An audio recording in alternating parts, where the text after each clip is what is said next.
Hello viewers, कैसे हैं आप सब। आज हम बात करने वाले हैं फास्टैग के बारे में और जानेंगे कई सारे सवालों के जवाब।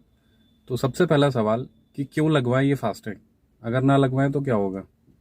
यदि फास्टैग बनवाना है तो बेस्ट प्लेटफॉर्म कौन सा है, अपनी गाड़ी में कैसे और कहाँ लगाना है, यदि आपके नाम से एक से अधिक फोर व्हीलर्स हैं तो क्या एक ही कार्ड से काम चल जाएगा, अगर आपका कार्ड कहीं खो जाए तो बैलेंस अमाउंट का क्या होगा।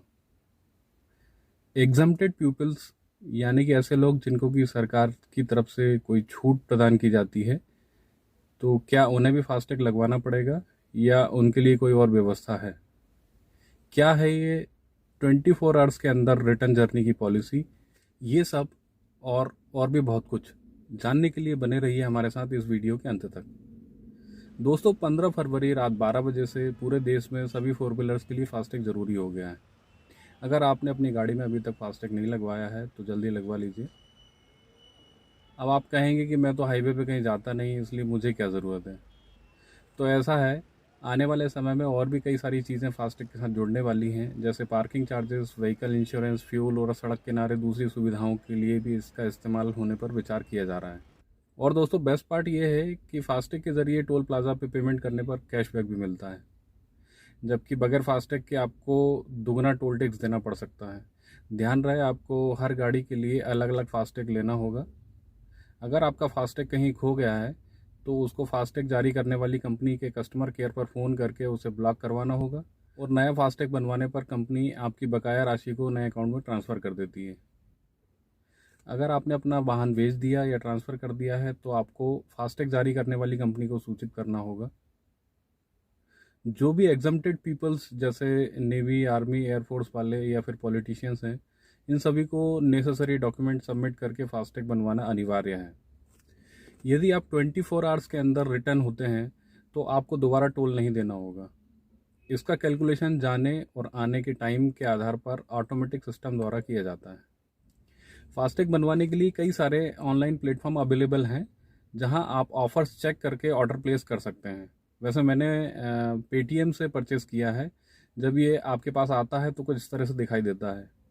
इसके अंदर फास्टैग कार्ड और साथ में एक यूज़र मैनुअल भी आता है। मैनुअल में आपको इस्तेमाल एवं रिचार्ज संबंधित समस्त जानकारी होती है।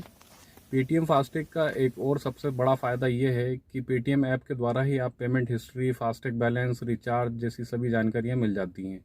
इसके लिए माई फास्टैग या अन्य किसी ऐप को डाउनलोड नहीं करना पड़ता। यदि आपको नया फास्टैग बनवाने में कोई समस्या आ रही हो तो आप हमें कमेंट सेक्शन में पूछ सकते हैं। एक चीज़ जो थोड़ी कंफ्यूजिंग है वो ये कि इसके फ्रंट में बना बार कोड, इसे देखकर ऐसा लगता है कि इसकी फेसिंग बाहर की तरफ यानी स्कैनर की तरफ होना चाहिए, जबकि ऐसा नहीं है।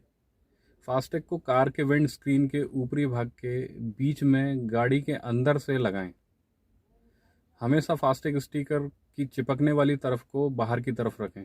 परेशानी से बचने के लिए इसे साफ एवं उचित स्थान पर ही लगाएं ताकि फास्टैग आसानी से स्कैन किया जा सके, वरना आपको टोल कर्मी द्वारा गाड़ी को आगे पीछे करने के लिए कहा जा सकता है। दूसरी चीज़ ये भी सुनिश्चित कर लें कि आपके फास्टैग अकाउंट में पर्याप्त बैलेंस होना चाहिए। पर्याप्त बैलेंस ना होने की स्थिति में आपको दुगना टोल टैक्स देना पड़ सकता है फास्टैग लगाए होने पर भी। एक और ज़रूरी बात वो ये कि फास्टैग लेन से गुजरते समय आपको सामने वाली गाड़ी से कम 3 मीटर की दूरी बनाए रखना चाहिए। इसके दो फायदे हैं। पहला, सामने वाली गाड़ी फास्टैग स्कैन ना होने की स्थिति में आगे पीछे करने पर आपकी गाड़ी से टकराएगी नहीं। दूसरा, कई बार सामने वाली गाड़ी का फास्टैग विजिबल ना होने या अन्य किसी कारण से पर्याप्त दूरी ना होने पर उसकी जगह आपकी गाड़ी का फास्टैग स्कैन होकर गेट ओपन हो जाता है और सामने वाली गाड़ी निकल जाती है और गेट फिर से बंद हो जाता है। इस स्थिति में आपके पास टोल कर्मी से झगड़े के अलावा और कोई रास्ता नहीं बचता है। तो आज की वीडियो में इतना ही दोस्तों। इसके पहले वाले वीडियो में हमने आपको बताया था कोविड-19 वैक्सीन के लिए रजिस्ट्रेशन के बारे में।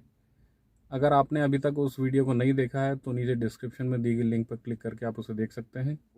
इसी के साथ मैं आप सबसे विदा लेता हूं और मिलते हैं अगले वीडियो में ऐसी किसी इन्फॉर्मेटिव इन्फॉर्मेशन के साथ।